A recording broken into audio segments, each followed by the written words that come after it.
Quelques informations du mercredi 2 octobre dans le monde. Au Ghana, une coalition regroupant des associations, syndicats et partis d'opposition lance un appel à 3 jours de manifestation à partir de ce jeudi 3 octobre. Leur revendication principale, la protection des cours d'eau, menacés par une exploitation illégale de l'or en constante augmentation. En Centrafrique, des artistes musiciens, chanteurs et comédiens ont manifesté devant le ministère des Arts, de la Culture et du Tourisme à Bangui. Tout membre de l'ensemble artistique national, une plateforme d'acteurs culturels centrafricains créée en 2021 par un décret présidentiel, ils réclament 12 mois d'arriérés de salaire ainsi que la démission de la ministre de tutelle. En RD Congo, le ministre congolais de la Santé a annoncé le report du lancement de la campagne de vaccination contre le MPOX. Initialement prévu ce mercredi matin, il doit avoir lieu samedi 5 octobre. Un report justifié par des raisons techniques dues notamment à la complexité de la tâche, mais aussi à l'immensité du pays. À la CPI, depuis le début de la semaine, le Gabon et la Guinée équatoriale s'affrontent devant la Cour internationale de justice de La Haye à qui ils demandent de résoudre un litige qui les oppose depuis 5 décennies. La querelle porte sur la souveraineté revendiquée par les deux pays sur 3 petites îles du golfe de Guinée dont les eaux sont potentiellement riches en pétrole. Après les plaidoiries de Malabo lundi 30 septembre, la parole était aux avocats de Libreville, mercredi. Aux États-Unis, Joe Biden et Kamala Harris se sont déplacés ce mercredi en Caroline du Sud, en Caroline du Nord, et en Géorgie pour constater les dégâts causés par le passage de l'ouragan Hélène. Au total, la catastrophe naturelle a fait plus de 162 morts, selon un bilan provisoire.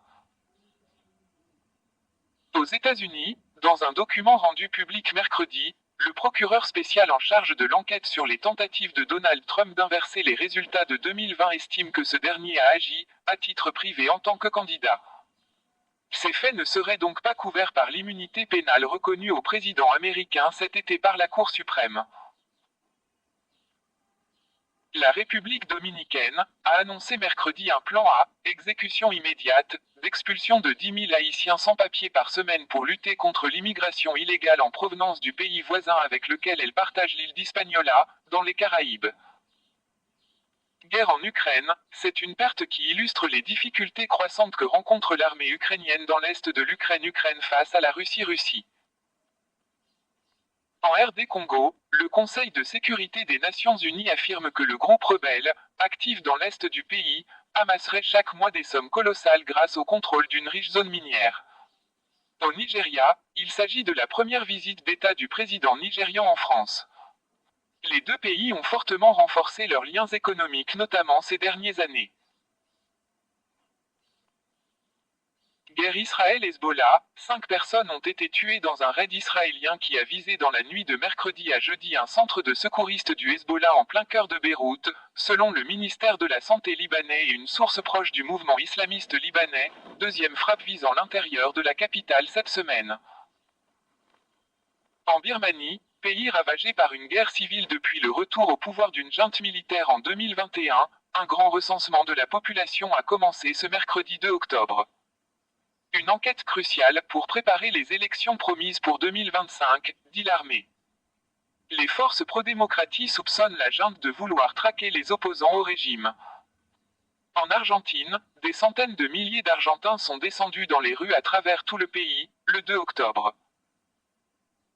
Une mobilisation massive, la deuxième en 6 mois pour défendre le système universitaire public et gratuit mis à mal par les coupes budgétaires drastiques du gouvernement de Javier Milei. Au Tchad, Reed Brody, l'avocat et défenseur américain des droits de l'homme, a été interpellé puis expulsé du Tchad, mercredi 2 octobre, alors qu'il s'apprêtait à tenir une conférence de presse à N'Djamena. Reed Brody avait joué un rôle décisif dans la traque puis dans le procès de l'ancien président tchadien Hissène Habré condamné pour crime contre l'humanité en 2016 par un tribunal spécial. Il se rendait par ailleurs régulièrement au Tchad afin de soutenir les victimes de son régime. Sport, le club français de Lille s'est offert un bel exploit en s'imposant 1-0 devant le Real Madrid ce mercredi 2 octobre lors de la deuxième journée de la Ligue des Champions. Une performance historique. N'oubliez pas de vous abonner sur notre chaîne YouTube pour plus d'informations. Info Monde TV